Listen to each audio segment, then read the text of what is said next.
Action. Dah.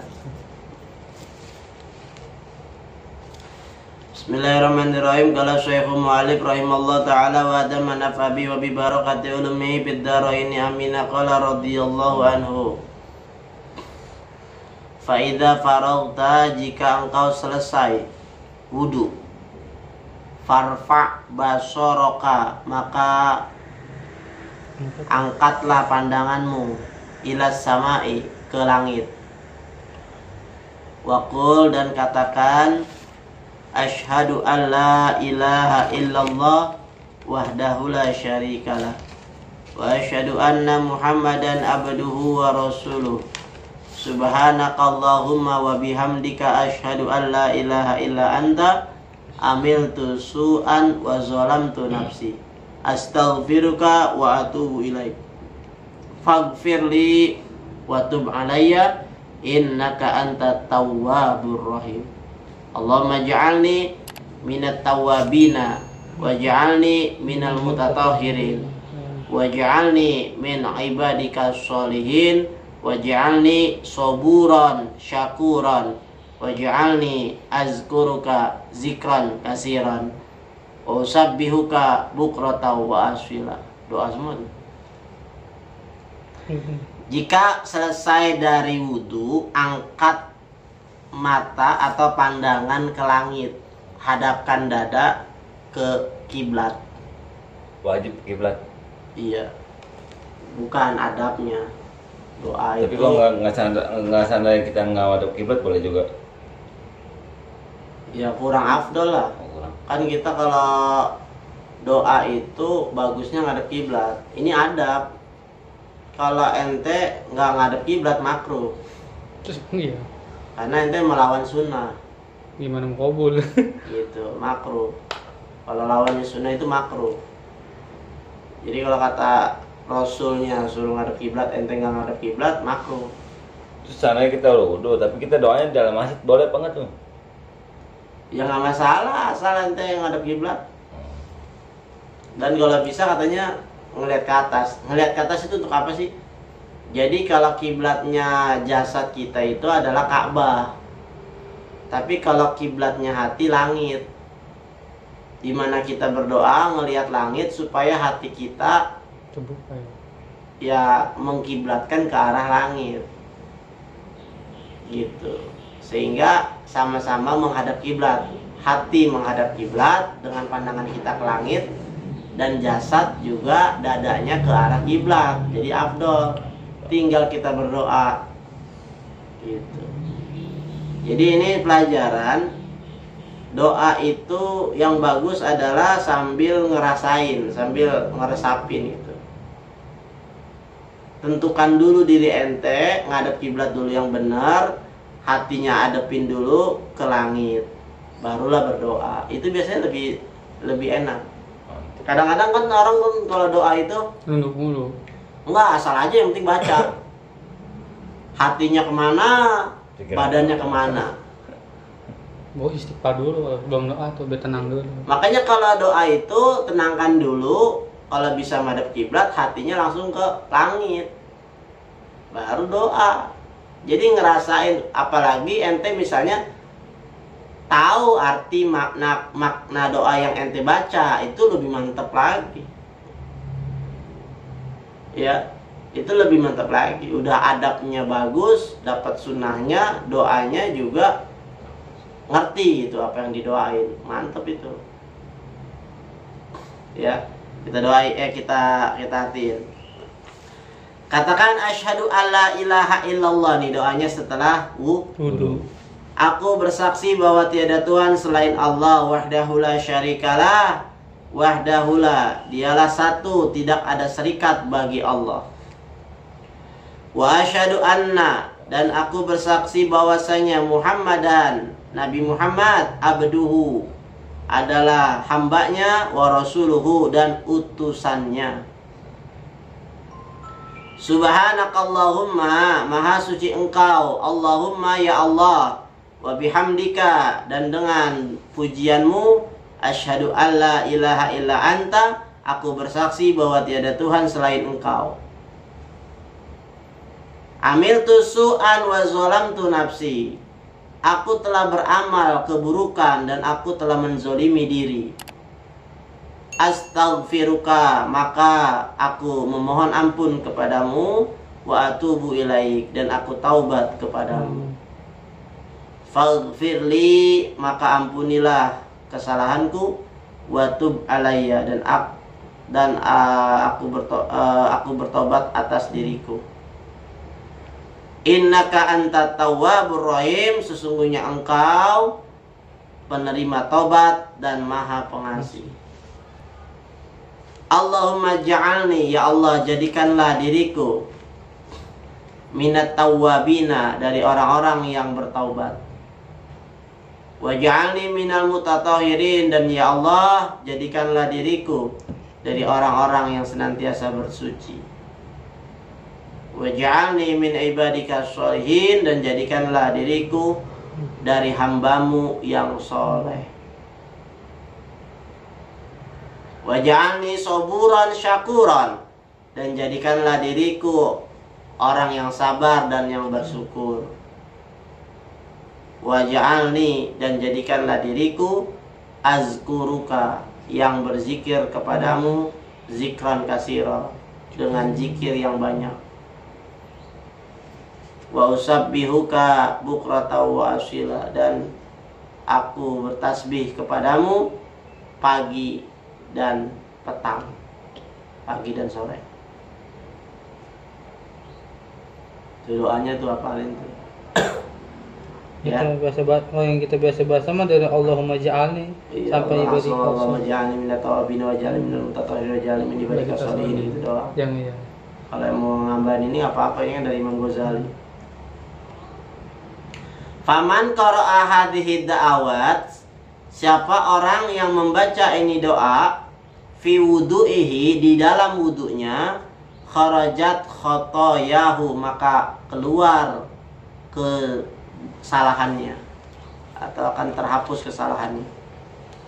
Min jami'i a'dha'ihi, dari seluruh anggota tubuhnya. Dosa-dosanya gugur tuh langsung dari seluruh anggota tubuhnya. Wa khutima ala wudu'ihi bi khatamin, dan ditutup atas wudunya itu dengan penutup. Maksudnya nanti di akhir hayatnya kelak insya Allah dia mati dalam keadaan berwudu. Bagus. Karena katanya kalau nggak salah pernah ada perkataan Allah kepada Nabi Musa, Musa, kalau nanti engkau mati dalam keadaan tidak berwudu, maka jangan salahkan aku, tapi salahkan dirimu. Ya bersyukur atau berdoa lain ya. Kalau nanti mati masih dalam keadaan berwudu, itu yang paling bagus matinya. Maka dengan doa ini katanya berharap supaya mati kita itu dalam keadaan berwudu, ditutup usia kita itu dalam keadaan berwudu. Wa rufi'a lahu tahtal arsy, dan diangkat baginya di bawah arsy. Falam yazal, maka wudu tersebut senantiasa yusabbihullah, bertasbih kepada Allah Ta'ala, wa yuqaddisuhu, dan mensucikan Allah, wa yuktabu lahu, dan dituliskan baginya sawaba zalika, pahala yang demikian, ila yaumil qiyamati, sampai hari kiamat. Nanti wudu kita jadi kayak seperti makhluk yang mana dia senantiasa bertasbih kepada Allah dan mensucikan Allah, sehingga ditulislah amal kita sampai hari kiamat.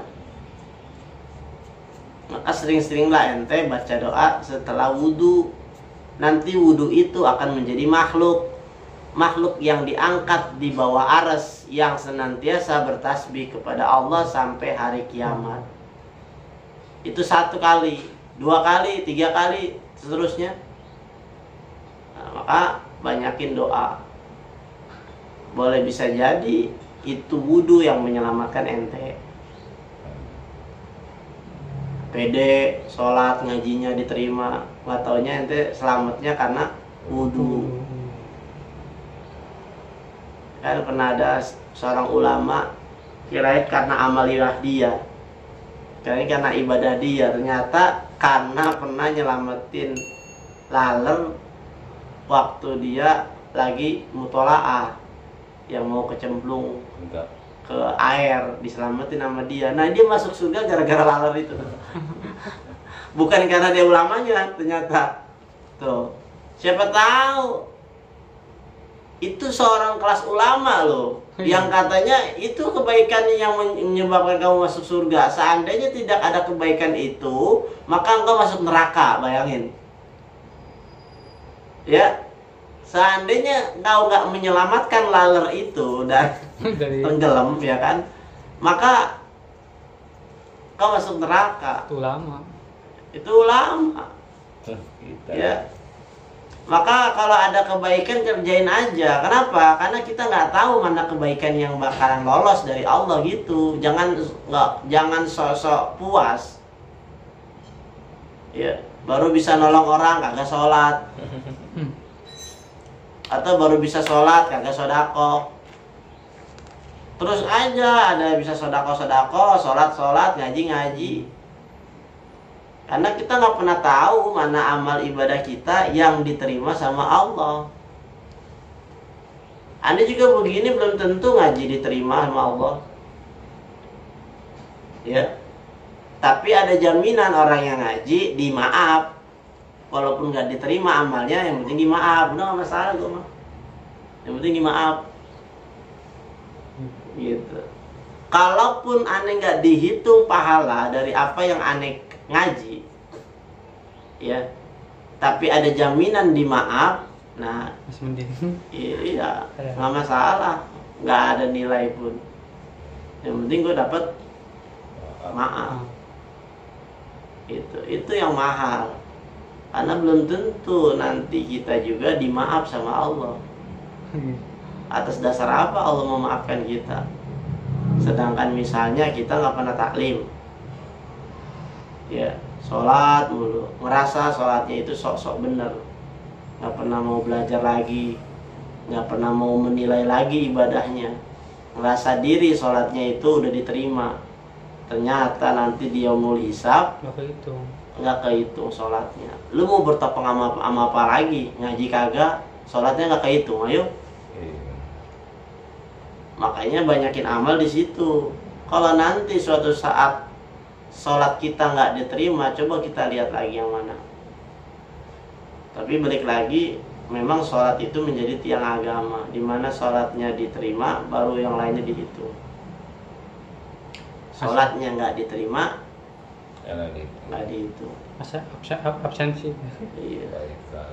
Nah, ini kita berperang nih. Berperangnya nih, ya kalau misalnya nanti sholat kita nggak diterima, kita masih ada ngaji nih. Ya, salah satu udah kartu terakhir nih. Ngaji ini kartu terakhir nih. Kartu kuning nih. Boleh bisa jadi tadinya mau masuk neraka, oh udah ngaji, nggak jadi. Tuh, yang penting maaf dulu aja. Kalau udah maaf mah kan kesananya gampang. Ya, makanya taklim itu dianjurin sampai seumur hidup, sampai mati. Karena memang ilmu Allah kalau mau dikaji nggak pernah habis. Ya, dan kita juga supaya senantiasa dapat maaf terus. Berhenti ngaji, berhenti maaf. Siap-siap azab. Maka benar kata guru aneh, namun hayang sengsara ulang ngaji. Pasti orang yang nggak ngaji mah susah hidupnya. Walaupun banyak duit. Karena pernah ngomong waktu kemarin tuh, ya kalian tidak. Kalau katanya temen ente sekarang, kalau temen ente susah, pas dia ngaji, aneh yakin 100.000% kalau dia berhenti ngaji jauh lebih susah dari waktu dia ngaji. Kalau ada pemikiran teman ente yang katanya waktu ngaji masih susah hidupnya, aneh yakin 100% dia berhenti ngaji, Tambah susah. tambah lebih susah, Lebih tambah parah lebih lagi. susah lagi. Gitu. Itu udah jadi laknatullah itu. Ya. Karena orang kalau udah berhenti belajar berarti sombong. Suka nggak suka. Benar. Coba sifat apa lagi yang ada bagi orang yang nggak mau belajar lagi? Sombong. Nggak ada, sombong. Walaupun dia nggak mengakui, sombong apaan? Biasa aja. Gimana? Itulah dosa yang nggak disadari. Ya, dengan kita masih mau belajar berarti berasa diri kita bodoh kan gitu. Kalau dia cuma tok ngomong bodoh tapi nggak mau belajar, ya tong kosong nyari bunyinya. Sombong aja, nggak usah ngomong bodoh. Saya orang bodoh. Lu nggak bisa ketipu kayak gitu, ya kan? Banyak tuh yang kayak gitu tuh. Saya mau bodoh, saya mau ini, saya mau banyak dosa tapi maksiat mulu.